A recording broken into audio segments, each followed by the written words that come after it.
젊은 패기와 감성 그리고 아이디어로 무장한 지역의 빵집들을 소개합니다. 감성 가득한 디저트 메뉴들로 인기를 얻고 있는 김다나, 김야나 씨 자매와 화학 첨가제를 사용하지 않고 지역의 농산물로 건강한 빵을 만들고 있는 신지원 씨. 그녀들의 고소하고 향긋한 빵 이야기를 담아봅니다.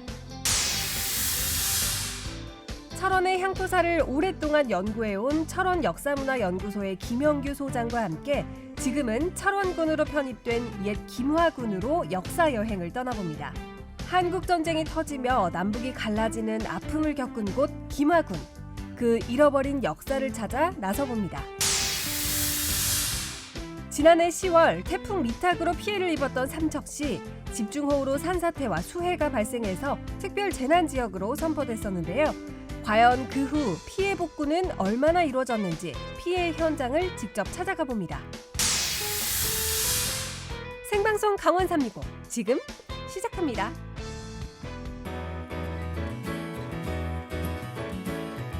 안녕하세요. 6월 8일 월요일 생방송 강원 365 김영수입니다. 안녕하세요. 권명수입니다. 요즘 코로나19 사태로 인해서 이 비대면 소비 문화가 확산이 되고 있는데요. 그래서 요즘 서점가에서는요, 언택트의 위력이 증명되고 있다고 합니다. 네, 올해 상반기 기준, 지금까지 기준으로 온라인 도서 관련 매출이 오프라인을 넘어섰다고 합니다. 예년보다 집에 머물게 된 시간이 늘어나면서 이렇게 독서를 즐기는 분도 많아지고 있는 건데요. 네. 코로나19 때문에 어려움이 많고 힘들고 답답함이 지속되고 있지만요. 또 한편으로는 이렇게 많은 분들이 자기 개발을 위해서 시간을 잘 활용하고 있는 것 같습니다. 네, 용석 씨께서 말씀해주신 독서 외에도요, 외국어와 재테크를 공부하시는 분들도 늘어나고 있다고 합니다. 이런 식의 집에만 있기 조금 답답하게 느껴지실 수도 있겠지만요. 네. 그래도 시간을 어떻게 효율적으로 또 지혜롭게 쓰실지 고민해 보셔서 여러분들만의 행복한 시간 즐겨보셨으면 좋겠습니다.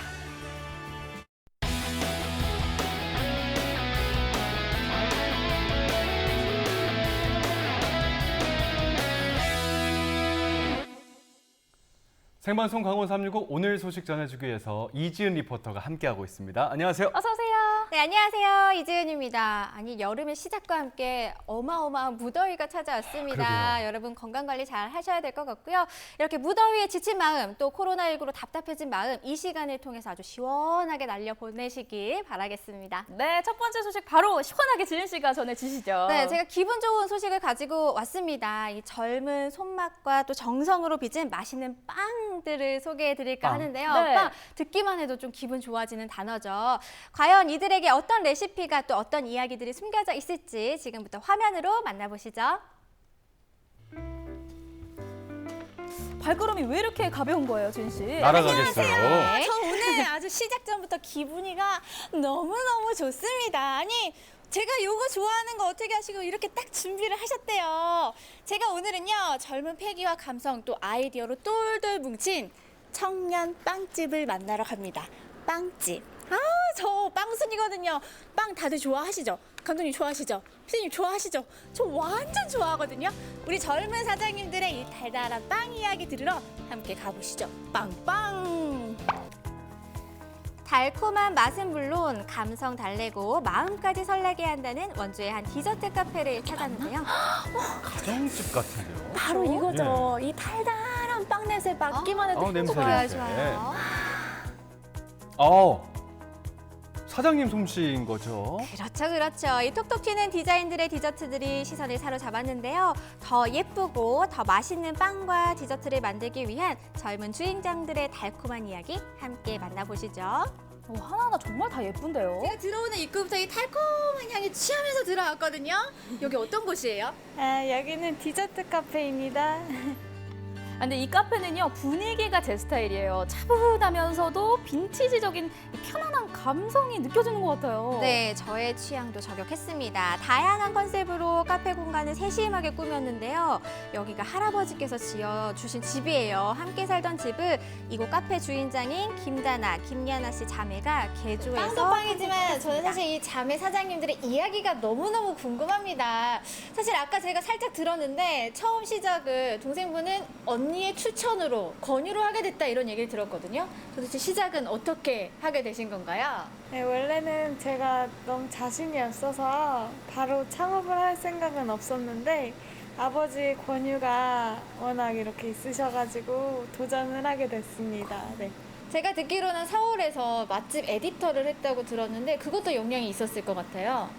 아, 그때 에디터를 하게 되면서 이제 맛있는 데를 많이 돌아다니니까 그때 이제 제가 뭘 좋아하는지 또 어떤 메뉴를 좋아하는지 그때 취향을 확고하게 알게 된 계기가 됐던 것 같아요. 네.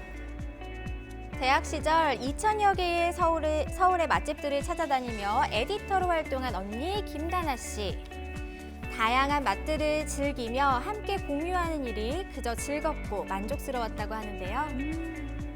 빵에 대한 애정이 에디터 느껴지네요. 하게 그렇죠? 되면서 이제 먹는 거에 관심을 갖게 되다 보니까 이제 거기서 이제 가장 많이 쓴 리뷰 이렇게 보이는데 그게 이제 거의 다 카페였어요. 카페 카페. 리뷰가 가장 많았고 그러다 보니까 그때 이제 취향을 많이 알게 됐고 원래 요리하는 거는 제가 좋아하긴 했어요. 그래서 자취할 때 김치도 제가 직접 담궈 먹을 정도로 좋아했는데 특히나 이제 빵 같은 걸 좋아하다 보니까 중고 오븐에 제가 원룸에 둘 데가 없지만 바닥에다가 이제 사서 놓고서는 쓸 정도로 정말 좋아했거든요. 그러다 보니까 이렇게 된 것 같아요. 네. 완벽하고 화려하진 않지만 자매만의 아이템과 감각을 살려 음식을 만들고 손님들에게 정성스럽게 대접하고 싶은 마음인데요. 자신들이 좋아하는 맛으로 메뉴를 정하고 자신만의 레시피로 마음에 들 때까지 메뉴를 개발하다 보니 다른 곳에선 맛볼 수 없는 자매만의 디저트와 음료를 찾는 손님들이 많다고 해요. 자매로서 또 젊은 사장님으로서 이렇게 함께 한다는 게 여러 가지 좋은 점이 있을 것 같은데 혹시 앞으로의 바람들 어떤 게 있을까요? 이제 좀 젊은 사람들이 즐길 거리가 좀 많아졌으면 좋겠어요. 그래서 좀 저희가 좀 더 젊을 때 저희 이제 젊은 사람 취향을 좀 파악하기 쉬운 나이일 때 빨리 만들고 싶어요. 저희가 이제 같이 즐길 수 있는 무언가를. 앞으로는 이제 클래스 같은 것도 좀 하고 싶기도 하고 그리고 또 개인적으로 이제 제가 배우지 않고 요거를 운영하다 보니까 가지고 있는 책들이 정말 많아요. 그래서 아마 전국에 있는 도서관에 있는 어디에 다녀도 저만큼 베이킹 서적을 가지고 있는 곳이 없을 텐데 대단한데. 그것들을 네. 이제 또 다른 자부심도 손님들이랑 있어요. 나누고 싶기도 하고 또 여러 가지 문화적으로 좋은 그런 것들을 좀 만들고 싶습니다. 네. 확고한 신념과 목표로 건강하고 기분 좋은 빵을 만들고 있다는 두 번째 주인공을 찾아갔습니다. 근데 저기 재료들이 보니까 뭐 쌀도 있고 해서 뭔가 좀 친근함이 느껴지는 곳 같아요. 네, 이곳은 지역의 농산물들을 주 원료로 건강한 빵을 개발하고 있었는데요. 그러니까 재료들이 밥이랑 좀 더 어울리게 그러네요. 느껴져요. 그렇죠. 잠시만요. 지금 한참 작업하고 계시는데 잠깐만요. 아니 여기 빵집 맞죠? 네. 빵집에서 좀 생소하다 싶게 느껴지는 그런 재료를 이용하고 계세요. 이게 더덕 아닌가요? 네, 맞아요. 더덕이에요. 이걸로 빵을 만드시는 거예요? 네, 빵보다는 저는 이제 쿠키를 만들 예정이에요. 네. 뭔가 재료가 심상치가 않고 네 일반적이지가 않아요. 네, 맞아요. 사실 처음에 더덕으로 빵을 만들었었는데요. 아무래도 더덕 자체가 사실 베이커리 제품에 굉장히 익숙하지가 않잖아요. 그리고 사실 좀 호불호도 좀 많이 갈리는 식제품이고 해서 차라리 그러면 좀 호불호가 좀 적게 좀 누구나 좋아할 수 있게 쿠키를 만들어 볼까 싶어서 지금 더덕 청을 담그는 중이에요. 뭔가 더덕하고 쿠키하고 잘 안 어울릴 것 같은데 만났습니다. 되게 신선하지 않습니까? 네. 예. 네, 그 외에도 마늘, 양파, 쌀, 밤 등 신토부리 우리 농산물들을 위주로 메뉴를 연구하고 개발하고 있었는데요. 그런데 사실 그녀는 프랑스 유학파 출신인 전문 파티시입니다. 네, 프랑스에서 배운 기술과 한국의 재료들을 접목해서 그녀만의 메뉴를 탄생시키고 있는 거네요. 네, 맞습니다. 5, 6년 동안 프랑스에서 공부하며 관련 자격증을 취득하고 또 제빵 일을 하면서 전문 기술과 솜씨를 익혔는데요. 게다가 프랑스에서 경제 경영학까지 공부를 하면서 식품 개발에 대한 열정을 끊임없이 키워냈다고 해요. 친구랑 함께 뭘 만들고 계시는데요? 네, 또다시 열중하고 계시죠? 잠시만요. 네네. 아니 대표님 누구시길래 옆에서 막 이걸 막 이렇게 해라 저렇게 해라 알려주시고 선생님이세요? 누구세요 저희 이분은? 어머님이세요. 어머님이세요? 아, 네네. 아니 안녕하세요. 어머니도 그럼 이렇게 같이 빵을 만드시는 거예요? 아니 저는 빵을 만들지는 않고 네. 이제 우리 딸이 네. 그 프랑스에서 배워온 그 빵 기술도 있지만 네. 웬만하면 이렇게 여기 지역 농산물을 이용하고 싶어 하기도 해요. 그래서 고민하다 보니까 행성 더덕이 얘가 참 면역을 많이 길러주잖아요. 그래서 이걸 하나 택해서 하게 됐는데 아직은 살림을 안 해서 이런 청당 그는 법을 몰라요. 그래서 그런 거를 제가 이제 가르쳐주고 있는 거예요. 부모님의 권유로 한국에 들어와 현재 자신의 이름을 건 매장에서 빵에 대한 또 다른 깊이 있는 고민을 하며 그녀만의 레시피를 끊임없이 만들어가는 중인데요. 자신이 배운 기술로 지역의 대표 음식을 탄생시키고 한국스러운 맛을 알리고 싶다는 신지원 저도 씨. 빵 정말 좋아하거든요. 우리 대표님이 생각하는 빵의 매력 뭘까요?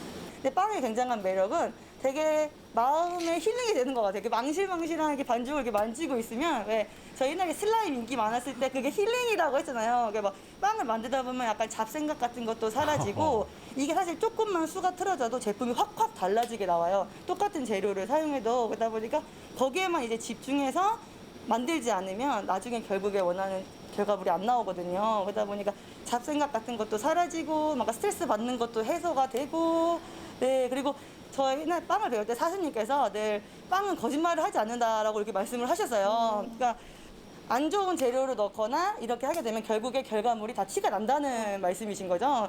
그러니까 사실 제가 이게 오롯이 그냥 정직하게 빵을 만들면 그만큼 결과가 보답을 해주니까 아하. 약간 그런 게 빵의 가장 큰 매력인 것 같아요. 말씀은 좀 빠르신데 열정이 여러분. 엄청나시죠? 네, 느꼈죠. 예, 예, 예. 아니 빵의 매력이 이런 겁니다. 오늘 빵순이 감동받았잖아요. 진짜 여러분 빵의 매력으로 빠져보세요.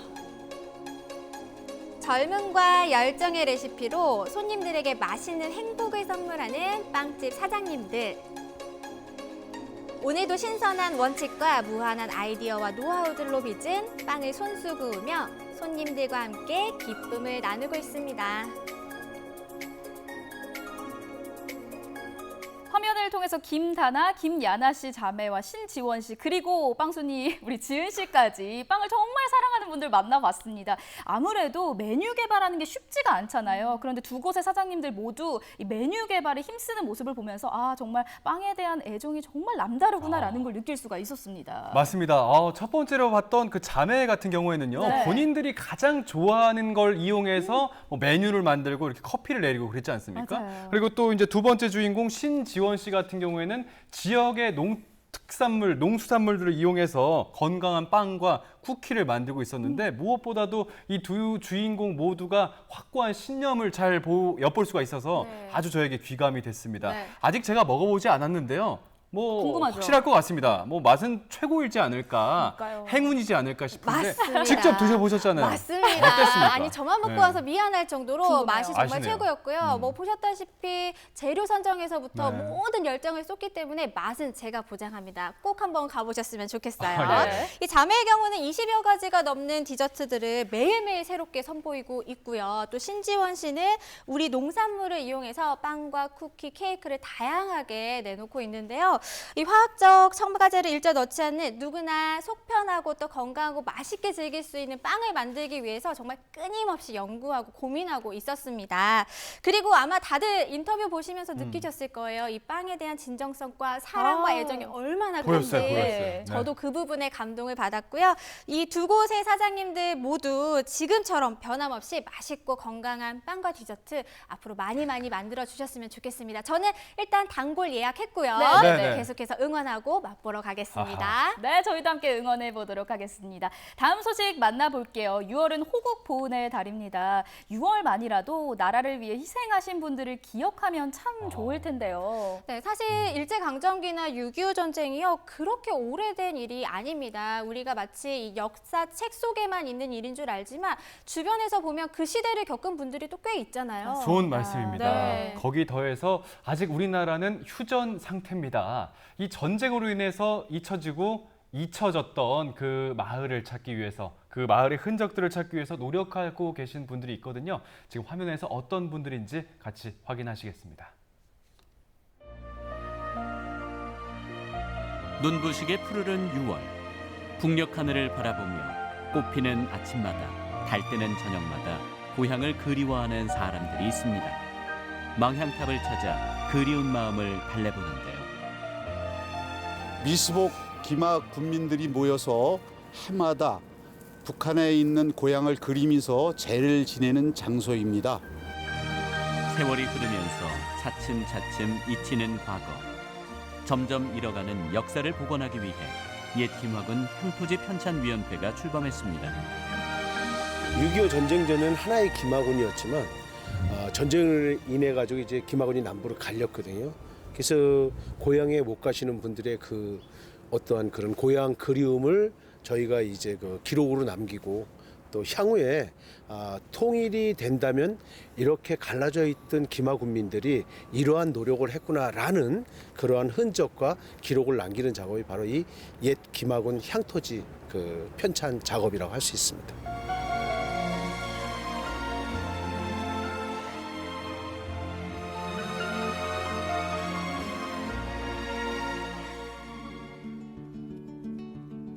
철원의 역사와 문화를 연구하는 곳.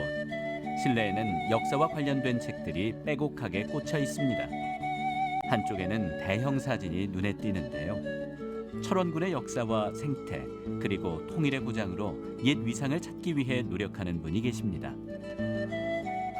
철원군은 1945년도에 해방되고 난 다음에 공산치하 5년이었었잖아요. 그다음에 6.25 전쟁 3년 겪었고 또 미군정 1년 해가지고 나름 돌아다니면서 이런 어떤 향토사 자료를 조사해 보니까 도시 없어졌죠. 그다음에 사람들 완전히 다 북으로 한 집까지 사라졌죠. 철원에서 나고 자란 김영규 소장. 대부분의 철원 사람들이 그렇듯이 어려서부터 실향민의 아픔을 보며 자랐고 대학에서 역사를 공부하며 철원군의 역사에 관심을 갖기 시작했습니다. 철원군이 간직한 역사문화 자원을 발굴해 콘텐츠를 개발하고 그 가치를 알리기 위해 애쓰고 있는데요. 최근에는 옛 김학군 역사 찾기에 나섰습니다. 전쟁 와중에 있었던 문헌 자료나 기록 자료가 없기 때문에 일단은 어찌됐든 거의 무에서 유를 만들어내야 하는 그런 어려움이 좀 있고요. 그다음에 여기는 별도의 연구기관이나 인력이 없어요. 저 나홀로 연구소를 지금 15년째 홀로 이렇게 운영을 하고 있습니다. 그래서 그러한 뭐 어떤 자료의 부족, 인력의 부족, 그다음에 뭐 그에 따르는 어떤 지원의 부족, 그걸 뭐 혼자 이렇게 하고 있습니다. 예. 옛 김학원 역사를 복원하는 작업이 본격화되면서 바쁜 6월을 보내고 있는 김영규 소장. 초록빛 싱그러운 들녘이 펼쳐져 있지만 풍경을 즐길 여유 없이 달려갑니다. 옛 김학원의 역사, 자료를 모으기 위해 집집마다 다니고 있는데요. 아이고 춘집 씨 안녕하세요. 아이고 바쁘시네. 바쁘게 될 거였어요. 예, 글쎄. 아니 요즘 그 옛 김학원 향토지 그 편찬을 위해 가지고 이제 자료 조사를 좀 하러 다녀요. 근데 제가 듣자니까 아버지가 어디 저쪽 실향민이시라고요? 어디 출신이세요? 금북면이요. 어머니하고 다. 그래요? 그럼 뭐 옛날에 그 많이 그 고향 얘기를 많이 들으신 게 있겠어요? 예, 저는 군대 외에는 다 지역에서 살아 있어가지고요. 어머니 모시고 같이 살기 때문에 어머니나 아버지한테 많이 뭐 북한 쪽에 있는 그런 얘기 많이 좀 들었습니다. 뭐 특별히 뭐 이렇게 아버님 고향에 가서 들으신 얘기 기억나는 거 좀 있어요? 뭐 그때는 뭐 아버님이 이제 방공 프로로 끌려가셔가지고 프로 생활을 하시고 어머니는 이제 저희 형님들 누나들 나가지고 일로 오시고 해가지고 뭐 많이 헤어졌다가 이제 6.25년 끝나고 다시 만나서 다시 이제 여기로 장곡리 도덕동으로 처음에 자리 잡고 그 다음에 현재 사곡일리에 이제 거주를 하고 계세요. 아버님은 예, 아버님은 돌아가셨어요. 그러면 어떻게 아버님이 옛날에 남기셨던 사진이나 갖고 나오신 이런 뭐 그런 것들이 좀 있을까요? 6.25 때 피난을 나오시는 바람에 거기서 다 집은 뭐 소실되고 뭐 헤어진 다음에 억지로 만난 상태라 그쪽 북한에 있는 자료는 하나도 없고 그러니까 이미 다 가족들이 헤어졌다가 나중에 또 다시 재회한 이런 거다 이거죠. 그렇죠. 그렇군요. 전쟁 후의 자료를 만나기란 역시나 쉽지 않은데요. 그래도 단 하나의 새로운 기억을 만나기 위해 포기하지 않습니다.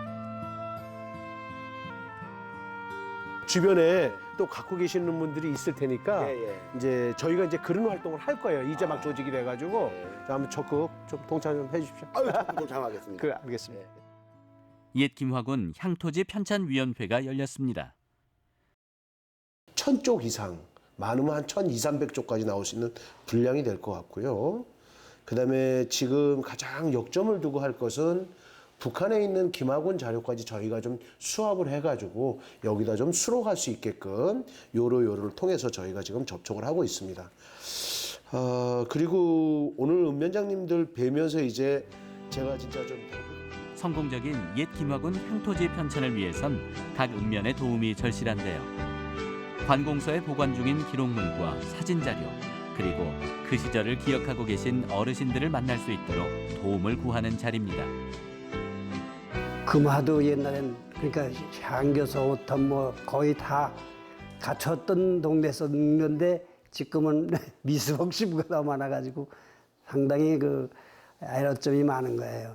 지금 현재 편찬위원회 읍면장 또는 미수복 김화군민회를 통해서 홍보 내지는 지금 교류를 가지고 지금 자료 확보에 온 신경을 쓰고 있습니다. 그러니까 자료 확보가 많이 돼야 책도 좋은 책이 나오니까 지금 거기에 초점을 맞춰서 지금 이제 일을 하고 있습니다.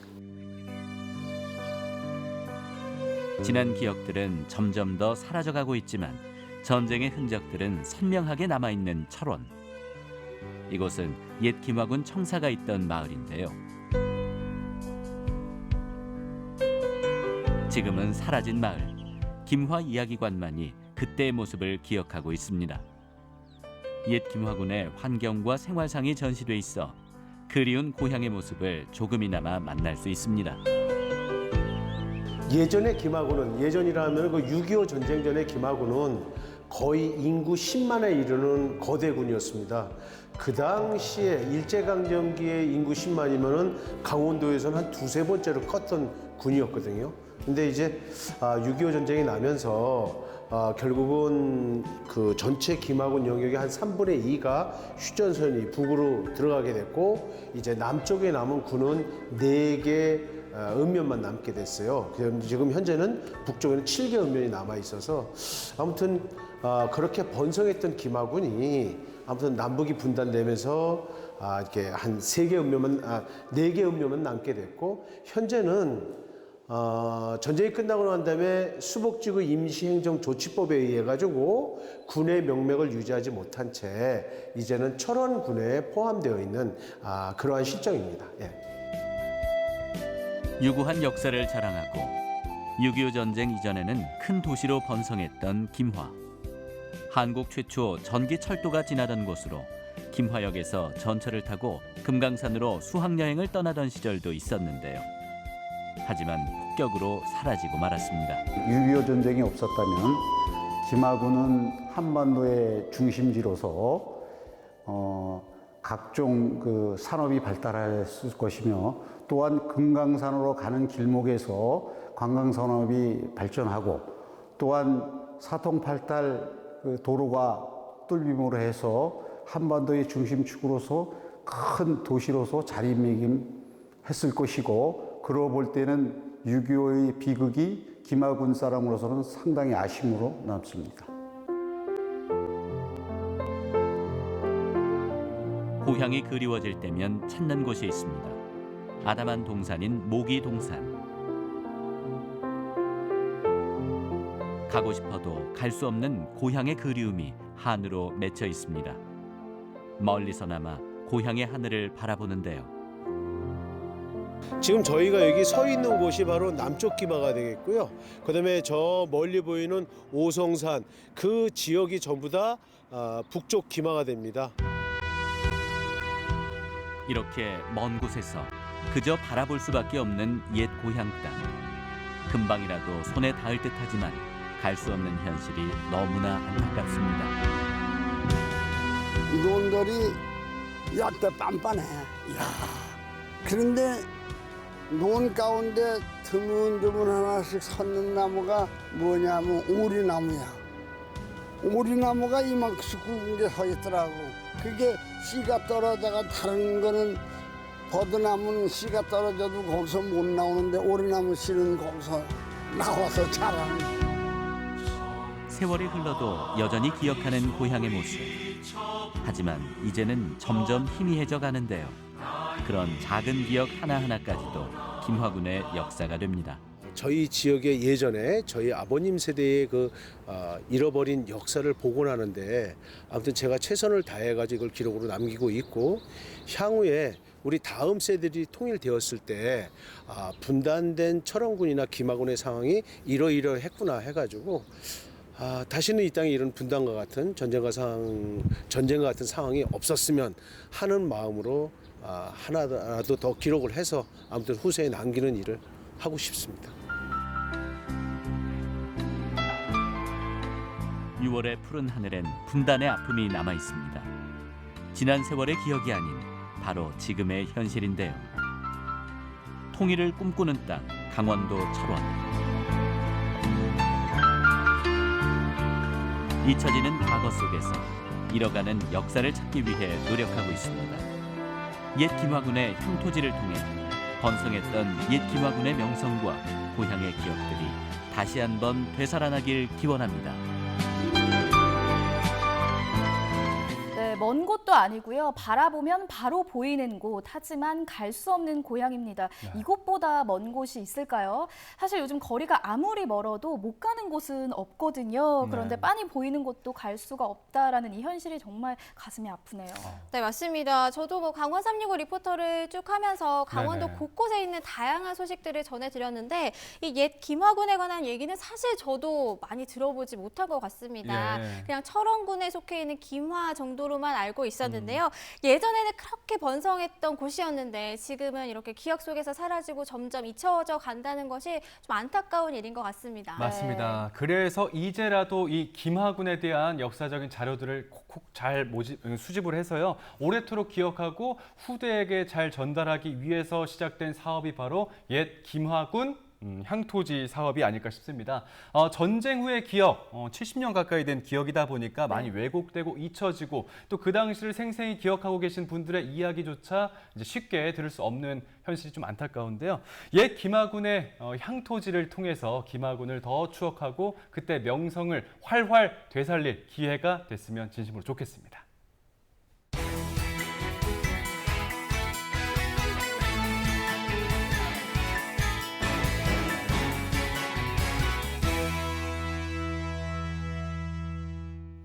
생방송 강원 365 함께하고 계신 지금 시각이 7시가 막 지났습니다. 전국은 지금 오늘은 경상북도 상주로 떠나볼까 합니다. 네, 오늘은 이 상주에서 가심비 좋은 여행을 소개시켜드릴까 하는데요. 가심비요? 네, 네. 단돈 1,000원이에요. 단돈 1,000원으로 문화생활과 레저 스포츠를 즐길 수가 있는데 이 단돈 1,000원으로 즐기는 이 여행이 만족도는 어느 정도가 될지 궁금하시죠? 화면으로 함께 확인해 보시죠. 이렇게 춥지도 않고 덥지도 않는 이맘때 여행하기가 가장 좋습니다. 그런데 시간적 여유도 없고 심지어 돈도 없는데요. 이럴 때 어디로 가면 좋을까요? 이때 나영 리포터가 발견한 그곳의 정체는 상주? 바야흐로 여행하기 딱 좋은 이맘때 따뜻한 햇살처럼 관광객들의 마음 녹여주는 가성비 아니 가심비 여행지가 떴다. 상상 이상의 즐거움을 주는 곳 1,000원 한 장으로 떠나는 상주 나들이.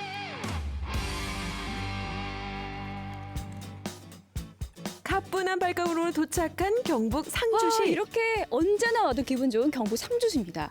오늘은 뭐 특별한 거 필요 없고요. 여유로운 마음과 그리고 튼튼한 체력만 있으면 됩니다. 그리고 바로 이 1,000원만 있으면 되는데요. 이 1,000원 한 장으로 상주시를 만끽할 수 있다고 하는데 어떤 것들이 기다리고 있는지 저와 함께 가보실까요? 1,000원 한 장으로 즐길 수 있는 상주 여행, 일명 상주 나들이. 1,000원 행복이 오늘의 주인공. 지친 몸과 마음을 힐링해주는 각종 여행지를 놀라지 마시라. 단돈 1,000원에 즐길 수 있다고 하는데요. 상주에 왔으면은 상주에 대해서 알아봐야 되잖아요. 바로 여기가 바로 상주 박물관입니다. 그런데 제가 1,000원밖에 없거든요. 네. 1,000원 가지고 박물관 구경할 수 있을까요? 여기가 상주 박물관이 맞고요. 네. 1,000원의 행복으로 한 네. 1,000원 가지고 입장이 가능하십니다. 함께 가능해요? 가실까요? 함께 가보실까요? 천원의 행복 첫 출발은 상주 박물관입니다. 제가 박물관에 딱 들어왔는데 로비부터가 심상치가 않습니다. 여기 박물관 어떤 것들이 또 전시가 되어 있을까요? 네. 저희 상주 박물관에는 상주의 역사 문화를 이제 다룬 박물관이고요. 상주에는 영남 지역에서 가장 이른 시기에 구석기 시대 유적이 나온 만큼 상주의 근대부터 근현대의 사람들의 삶의 문화를 담고 있는 공간입니다. 선사시대부터 근현대까지 뿌리 깊은 상주의 역사를 알 수 있는 곳. 각종 유물부터 전시 체험 등 상주의 모든 것이 담겨있는 상주 박물관에서 상주를 만끽해보세요. 낙동강물길 1300리, 그중에서도 700리의 시작을 알리는 곳 상주. 유유히 흐르는 물속 이야기가 궁금하다면 네, 여기는 바로 국립낙동강 생물자원관입니다. 여기도 바로 이 천원으로 구경을 할 수 있다고 하는데요. 어떤 것들이 전시가 되어 있는지 저와 함께 가보실까요? 낙동강을 넘어 세계 곳곳의 다양한 희귀 생물을 관람할 수 있는 국립낙동강 생물자원관.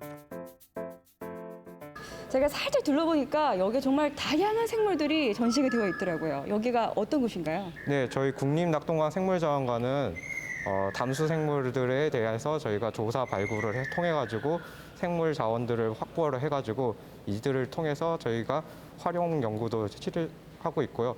이러한 부분에 대해서 저희가 전시 관람도 운영하고 있는 그런 기관입니다. 전시실은 물론 각종 교육 프로그램까지 호기심 많은 우리 아이들에게 딱 안성맞춤이고요. 지루한 박물관은 가라. 물속, 숲속, 자연 속 다양한 생물들을 직접 눈으로 보며 관찰할 수 있으니 그야말로 살아있는 박물관 나들이 국립낙동강 생물자원관에서 즐길 수 있습니다. 자전거 도시 상주 자전거 박물관입니다. 아직까지 상주의 천원의 행복은 끝나지가 않았습니다. 이 천원이면은 상주를 아주 마음껏 둘러볼 수가 있는데요. 그 상주하면 자전거, 자전거 하면 또 상주잖아요. 그래서 제가 자전거 박물관에 왔습니다. 이곳이 어떤 곳인지 저와 함께 둘러봐 보실까요? 명실상부 자전거의 도시 상주시. 세계 최초의 자전거 트라이진에부터 눈길 사로잡는 특별한 자전거 가득한 국내 최초 자전거 박물관. 제가 이렇게 둘러보니까 자전거가 진짜 많더라고요. 여기 상주 자전거 박물관 어떤 곳인가요? 네, 상주 자전거 박물관은 전국 최초의 자전거 박물관으로서 저탄소 녹색 성장과 관련하여 무공해 교통수단인 자전거에 대한 관심과 이해를 돕고자 생겨난 자전거 박물관입니다. 자전거 체험실, 도로 체험 자전거, 4D 영상관으로 구성되어 있는 자전거 박물관. 게다가 보는 것에서 끝이 아니다. 직접 자전거를 빌려 타볼 수 있다고 하니 벌써 즐겁다 즐거워. 여기 오니까 진짜 다양한 종류의 자전거들이 많은데 이거 체험할 수 있어요? 네, 그렇습니다. 여기는 MTB 자전거, 어린이 자전거, 2인용 자전거, 미니벨로 자전거 등 다양한 자전거들이 있습니다. 그러니까 가족분들끼리, 친지분들 같이 오셔서 관람을 하시고 체험을 하시면 됩니다. 자전거 알못들도, 자전거 매니아들도 두 바퀴로 즐겨보는 상주 여행, 자전거 박물관에서 달려보세요. 바쁘다 바빠. 천원 행복 다음 주인공 월드 클래스의 위엄 국내 유일의 국제 승마장에 도착했습니다. 와, 여기 오니까 진짜 멋진 말들이 정말 많더라고요. 여기가 어떤 곳인가요? 네, 여기는 상주 국제 승마장인데요. 국내 유일의 국제 승마장으로서 전국 단위 승마 대회가 70% 이상 유치되고 있고 이곳에 이제 일반인들도 오셔가지고 승마 체험이 가능한 곳입니다.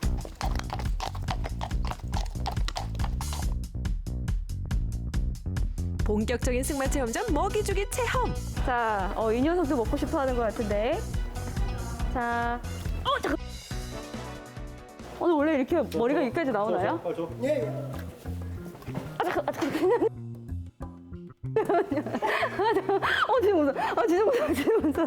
진짜 무서워요. 이거 너무 짧은데요? 긴 거 없나요? 긴 걸로 좀 바꿔주시겠어요? 될까요? 이렇게 하고. 자, 큐! 도와줘. 어머, 너 안 먹었구나. 콧바람 장난이 아니야. 콧바람이 장난이 아니야. 잠깐만요. 잠깐만. 화낼 것 같다. 와! 말은 절대 물지 않습니다. 그럼 물지 않습니다. 제가 이렇게 먹이를 주는데, 너무 잘. 나영 씨 고생했단 말이야. 험난했던 먹이주기 체험이 끝나고 이번에는 승마 체험. 전문가들이 함께하기 때문에 초보자들에게도 어렵지 않아요. 승마는 그 딱이라고요? 한번 맡아보시면 매력 속에 따그닥 빠져듭니다. 아니 제가 여기서 알기로는 선수들이 직접 이렇게 시합을 하는 곳이라고 하는데 네.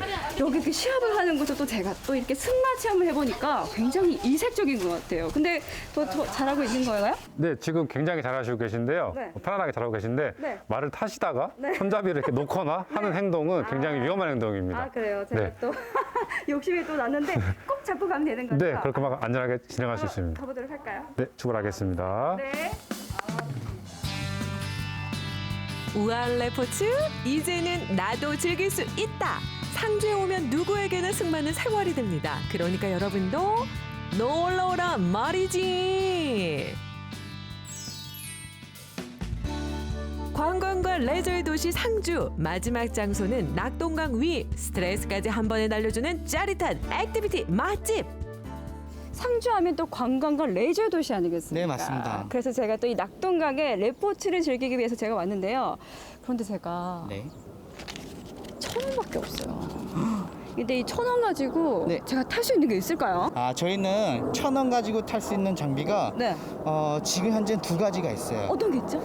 옆쪽에 보이시는 카약이 있고요. 네. 그다음 바로 뒤편에 보이는 수상 자전거.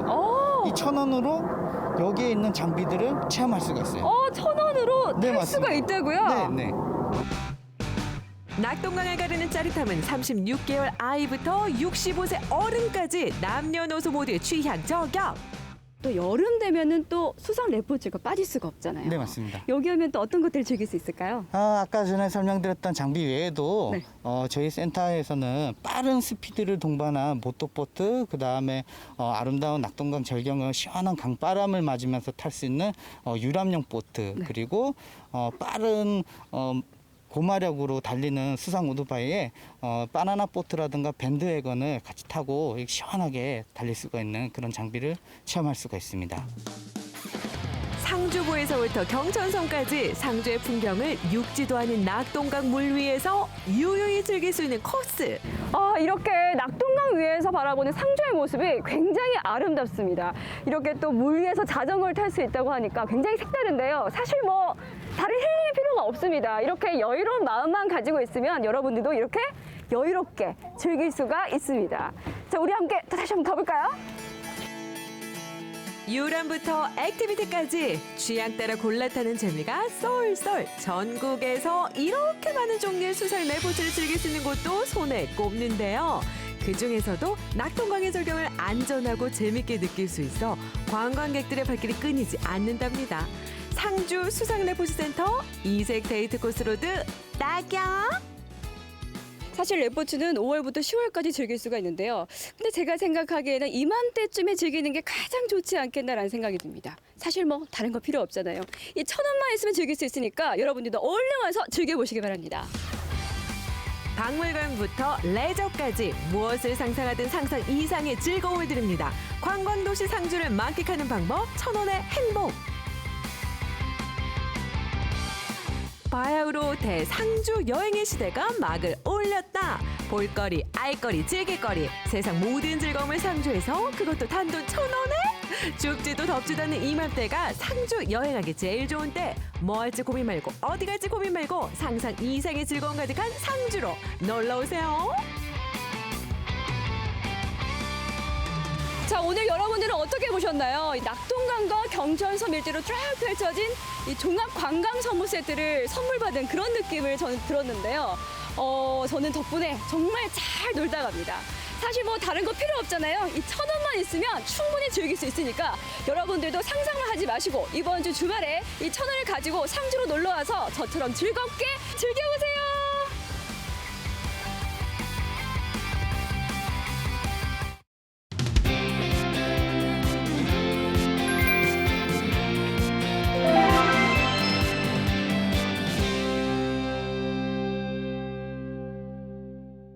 오늘 전국적으로 찜통더위가 찾아왔습니다. 원주, 춘천, 횡성 등의 이 강원도 지역에는요, 폭염특보까지 올해 첫 폭염특보가 내려졌는데 네. 정말 덥지 않았습니까? 맞아요. 예. 저는 진짜 덥더라고요. 그래서 낮 동안 막 집에 그냥 쓰러져 있다 왔는데 네. 이렇게 여름이 되면요. 더위도 더위지만 저는 한 가지 걱정되는 게 있어요. 어떤 거죠? 곧 장마도 시작이 될 거고 또 태풍도 찾아올 거잖아요. 근데 우리 지역에는 매년 이 태풍 때문에 큰 피해를 계속해서 입는 지역이 있단 말이죠. 그래서 올해는 어떨지 벌써부터 좀 걱정이 됩니다. 맞습니다. 지은 씨가 말씀해 주신 것처럼 다가올 장마철 또 태풍을 유난히 걱정하고 있는 지역이 있습니다. 바로 삼척 지역인데요. 지난해였죠. 우리 지역을 강타했던 태풍 미타 기억하시는 분들 정말 많으실 겁니다. 이 미탁으로 인해서 삼척 지역이 큰 수해를 입었고 특별 재난 지역으로 선정이 되기도 했거든요. 아직 복구가 끝나지 않았다면서요. 맞습니다. 그래서 준비를 했습니다. 본격적으로 장마철이 시작되기 전에 피해 복구는 과연 얼마나 됐는지, 또 피해가 복구되고 있지만 수해를 입었던 마을의 지금 모습은 어떤 상태인지 지금부터 삼척에서 함께 확인해 보시겠습니다. 작년 10월 2일 기억나십니까? 태풍 미탁이 한반도를 관통하면서 우리 지역에 큰 피해를 입혔죠. 특히 삼척 해안가 마을의 피해가 극심했습니다. 8개월이 지난 지금 피해 복구는 얼마나 이루어졌을까요? 가보시죠. 지난해 가을 태풍 미탁이 몰고 온 비바람에 강원 영동 지역은 몸살을 앓았습니다. 특히 삼척엔 시간당 129mm라는 기록적인 폭우가 쏟아졌는데요. 한순간에 불어난 물로 도로가 유실되고 주택은 물에 잠겼습니다. 주민들은 두려움 속에 긴 밤을 보내야 했죠. 그로부터 1년 후 다시 찾은 삼척은 지금 어떤 모습일까요?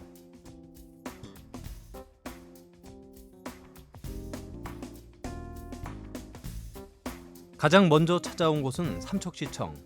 각종 재난사고의 예방과 피해 복구를 담당하는 재난안전과를 찾았습니다. 네, 삼척시청 재난안전과 과장님과 함께 그 태풍 미탁의 어떤 피해 상황에 대해서 좀 자세하게 여쭤보겠습니다. 수고 많으십니다. 지금 그 피해 복구 상황은 어느 정도 이렇게 진행이 됐는지. 7월부터는 본격적인 우기로 접어들기 때문에 그 전에 그 재피해가 우려되는 그런 사업장에 대해서는 그 준공을 목표로 지금 그 공사를 추진하고 있고, 우선 걱정되는 부분이 지금 현재 임시주택에 거주하는 그 이재민들이 계십니다. 이분들은 빠른 시일 내에 주택 신축 등 복구가 완료돼서 입주할 수 있도록 행정 지원에 만전을 기하고, 입주 전에 그 임시주택에서 그 생활에 불편함이 없도록 그 생활 안정 대책에 최선을 다하고 있습니다. 삼척시 원더급 노경일리는 지난해 태풍이 몰고 온 폭우로 마을의 절반 가량이 토사에 매몰됐던 곳입니다. 특히 산사태 피해가 컸는데요. 삶의 터전을 잃어버린 주민들은 어떻게 지내고 계실까요? 안녕하시냐는 질문도 좀 송구스러운데, 어떻게 요즘 그래도 잘 지내고 계시는 거죠? 예, 인준을 잘해가고 있어요. 잘 지내고 있어요. 그래도 그때 생각하면은 막 좀 아직도 그때 생각하면 기가 막히지. 죽다가 살은 거로. 이따 뭐 저외 사림이가 전화를 하더라고. 집에 물이 지금 저게 터져서 물이 내려가 빨리 도망가라 하더라고. 그래가지고 이웃지도 뭐 알고서 일러가지고 기사부터 저리를 더 가는데 그래 그것도가 살아 있었지. 그런데 집이 이거 뭐 다 나가는 중인지 몰라서 다 나가고 사고 치고 뭐고 다 나가고 없어요. 저 집도 다 쌌다서 다뭐 저 다 쌌어요. 그러니까 아니 저는 지금 말씀 듣기 전까지 잘 몰랐는데 보니까 진짜 이 외벽 자체가 굉장히 그 얼마 안 된 그 느낌이 확 나네요. 노경일리 마을은 절반 정도 피해 복구를 끝낸 상황. 요즘도 매일 작업이 진행되고 있습니다.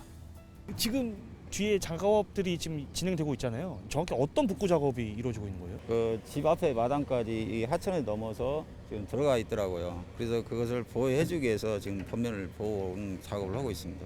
현장에서 이렇게 작업 진행하시면서 좀 무슨 생각을 하셔요? 아무래도 저 이제 전문을 계속 뭐 하천 공사를 주로 하다 보니까 이제 할 때마다 이제 피해를 입으면 뭐 우리 어머니도 시골에 있다 보니까 그런 같은 뭐 부모 마음이 들고 좀 그렇습니다. 그래서 좀 공사에 대해서 좀 신중히 좀 최선을 다해서 공사를 하려고 좀 그러고 있습니다. 이곳은 삼척시 원더급 신남마을. 푸른 숲과 항구가 어우러진 작은 어촌마을은 지난 태풍으로 심각한 피해를 입었습니다. 빗물과 함께 토사가 쏟아져 한순간에 쑥대밭이 됐는데요. 마을 주택의 절반 이상이 매몰되고 항구에 4만 톤가량의 토사가 유입돼 조업이 불가능한 상황이었죠. 마을에 들어서자마자 가장 먼저 눈에 띄는 건 임시주택단지입니다. 아직 복구를 끝내지 못해 17가구의 주민들이 이곳에 지내고 있는데요. 임시거처에서의 생활은 어떨지 방문해봤습니다. 아이고, 예 어머니 지금 여기서의 생활 뭐 많이 불편하시죠? 아이고 불편하고 세상 우리도 이렇지만 우리 요 여태 요 할머니는 밤에 저 119 사람 손님과 밤에 들어가서 꺼내 왔으니까 말 다 했지. 이제 또 곧 있으면 여름이고 또 태풍이 또 분명히 올 거고 한데 피해가 또 없어야 될 텐데 그죠? 바람이 있으실까요? 없어야지. 저 문제도 뭐 비가 오면 온다 하니 이 잘못하면 또 비에 우리가 쫓겨와 있는데 컨테이너 박스에 또 이거 내려가면 이것도 우리가 어떡하나 우리 걱정했다요. 걱정하고 말도 못해. 마을 주민 대부분이 고령의 어르신이기 때문에 건강이 더욱 염려되는 상황입니다. 아이고 어머니 어떻게 요즘 좀 지내시는 건 어떠세요? 아주 주에 얼른 제가 갔으면 좋겠네. 이게 답답하고 입맛이 하나도 없어. 내가 죽다 살은 사람이라고. 그래 옷이 있나 뭐가 있나 시큰 벌벌 뜨고 물에 있을지는 모르겠는데 언제는 어떻게 죽는지 막 떨리더라고. 그리고 내가 아이고 좋아 죽겠다 이렇게 하면 가만히 계시고 우리가 뜨뜻하게 해줄게 뜨뜻하게. 그때 이제 소방 이제 119 소방관들이 갔는데 못 가겠다 처음에 못 가겠다 두고 막 무리 넘쳤어. 너무 많이 넘쳐. 그래서 그러면 헬리콥터를 하든지 밧줄 투입하든지 노모가 두 분이 살고 계시는데 살 길을 모른다 생사를 어떻게 가야 한다니까 고맙게도 소방관들이 들어갔어요. 정말 그분들이야말로 지금도 늘 우리 친구 모친인 엄마인데 늘 감사하게 생각하죠. 너무 큰일 나셨다 진짜. 너무 감사해요. 예. 이제 우리 수재민들도 이제 안전이 돼가지고 생활하는 데는 협소한 곳에서 생활하기 때문에 불편한 점은 굉장히 많죠. 하나 이제 재반 시설이 복구가 되게 되면 그에 들어가서 더 나은 생활을 할 수 있는 그런 원대한 꿈은 다들 갖고 있습니다. 태풍 피해를 입은 지 벌써 8개월째입니다. 시설물도 시설물이지만 무엇보다도 주민들의 피해가 이만저만이 아닌데요. 하지만 반가운 소식도 있습니다. 벌써 피해 복구가 끝나서 정상 운영에 들어간 곳이 있다고 하거든요. 자세한 이야기는 들어가서 들어보도록 하겠습니다.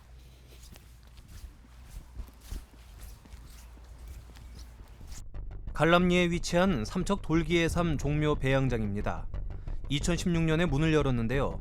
불과 4년 만에 태풍으로 막대한 피해를 입고 운영을 중단했습니다. 아니 지금 들어왔을 때 느낌은 태풍 피해를 입었던 곳이라고는 지금 생각이 전혀 안 돼요. 너무 깔끔한데요?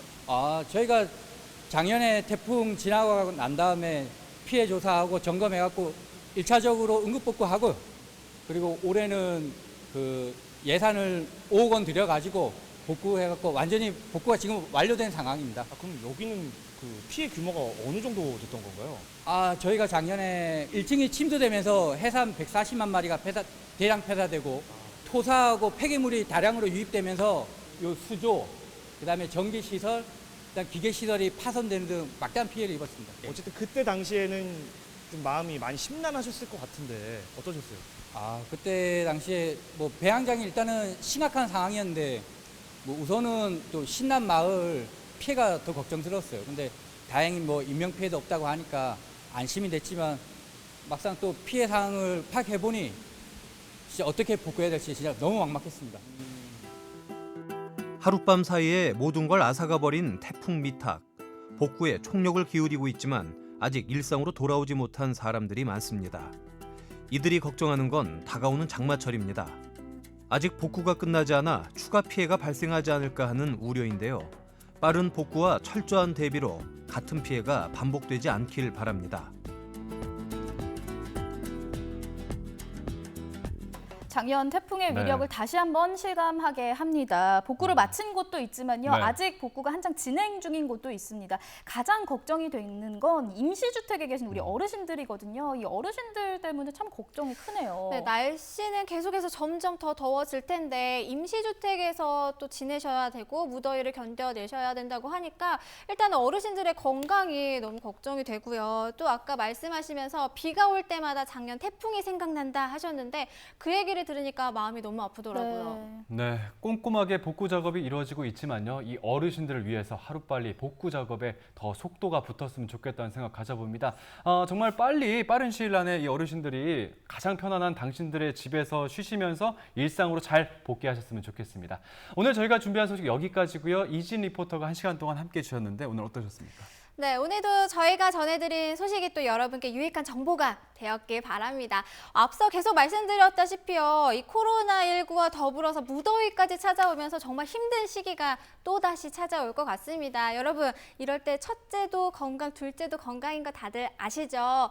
충분한 휴식도 취하시고 또 수분도 보충하시면서 건강한 여름철 보내셨으면 좋겠습니다. 네, 지은 씨도 건강 챙기시고요. 오늘 함께 해주셔서 고맙습니다. 자, 이어서 내일 방송 예고 나갑니다. 먼저 호반의 도시 춘천의 댐 투어를 떠나보겠습니다. 소양강댐, 춘천댐, 의암댐 등 댐을 따라 즐기는 춘천의 풍경과 낭만 담아드리고요.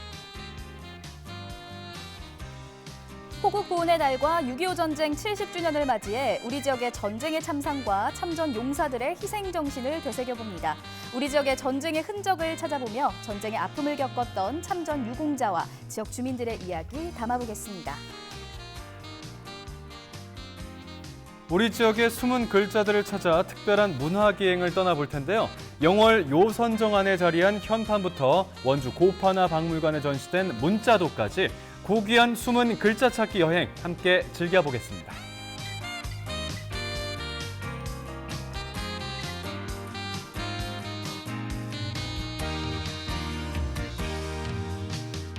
요즘 스마트폰으로 영상을 오랜 시간 보시는 분들 많으신 것 같은데 용석 씨도 영상 많이 즐기시잖아요. 맞습니다. 이게 이제 시간이 집에 있는 시간이 막 늘어나다 보니까 네. 자연스럽게 이렇게 스마트폰 영상 들여다보는 시간도 덩달아 늘고 있어요. 이러다 보면요. 네. 목과 허리 그리고 손목, 발목 등과 같은 근골격계 예. 환자들이 늘어나고 있다고 합니다. 네. 특히나 20, 30대 경추, 오호. 척추 환자 비율이 늘어나고 있다고 해요. 맞습니다. 이 근골격계 통증 같은 경우에는요, 미세한 손상이 쌓이면서 발생이 되는 건데, 요즘같이 이 새로운 라이프 스타일을 즐기는 젊은 층들이 많아지다 보니까 근골격계 건강 약화가 더 많이 젊은 층에서 발생된다고 합니다. 네, 아무래도 집에 있는 시간이 많아지다 보면 스마트 기기를 많이 사용하는 시간도 덩달아 늘어나는 것 같습니다. 여러분들 나쁜 자세와 나쁜 습관은 버려주시고요. 또 가벼운 스트레칭 운동으로 여러분들의 건강과 삶의 질을 함께 챙겨보시는 건 어떨까 싶네요. 자, 저희가 오늘 준비한 소식 여기까지고요. 저희 내일 이 시간에 더 풍성한 소식들로 다시 찾아뵙도록 하겠습니다. 함께해 주신 여러분 고맙습니다.